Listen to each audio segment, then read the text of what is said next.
I grew up in a small town in northeast Arkansas, graduated from the University of Arkansas, and went directly to McDonnell and directly in the space program because that's what I wanted to do. That was the attraction. Here was something that had never been done, and here was a chance to help do it. And that to me was irresistible. I had a little different route than Jerry. I worked at McDonnell Aircraft in the aircraft side while going to school at Washington U. So I pre-flighted the fighter aircraft of the day, pre-flighted the autopilots. So I started out with the aircraft side of it, and about a year later, we won the Mercury, was awarded the Mercury contract, and so they formed a astronautics division, and some of us were put into the astronautics, and I was one of them. My background is Electronic Cabling Corporation, so I've pretty well had all the cables that run in the Cape, you know, from the blockhouse throughout the whole complete thing, all the way to the spacecraft. I was interviewed at school by McDonnell, considered what I thought was a dream job because I'd always been interested in high-performance aircraft ever since World War II, you know, P-51s and Corsairs and so on and so forth, and was offered a job, started on my 22nd birthday at McDonnell Aircraft Company on the F-4 Phantom II.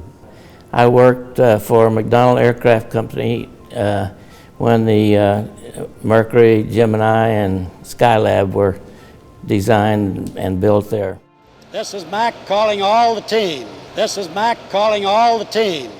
His organization was very, very, very concentrated on teams, teammates, teams. Back in the 50s, that term wasn't used much. I didn't know anything about it, but I learned right there what it was all about. He kept us all informed. He was frequently on the intercom to tell us all the issues and so forth. It's just a great company. He really developed this teamwork business, and one of the things that Mr. McDonnell did is he assembled such a brilliant group of engineers and other things. I just happen to be an engineer, so I look at the engineering bit. When I came there, I was just awestruck at the engineering managers we had and how smart these guys were. And I thought, oh man, I wonder if I could ever be that smart, you know?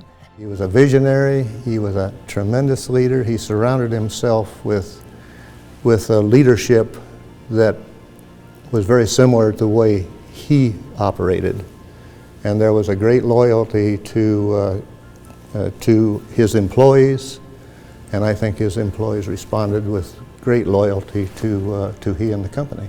He was the most friendly guy that you ever talked to in your life. And flying from here to Florida and back with him in the plane, he was going to pour a cup of coffee one night if we was going back to Cape. We was directly over Chattanooga, Tennessee. And the plane went shoo just as he put the cup up.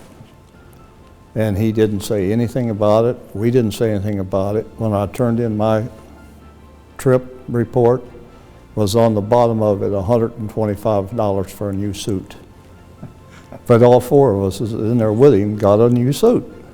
I really believe that Mr. James S. McDonnell, and from now on I'll be calling him Mr. Mac, is the real heart and start of the program. There was no NASA when Mr. McDonnell, Mr. Mac, proposed the Mercury program.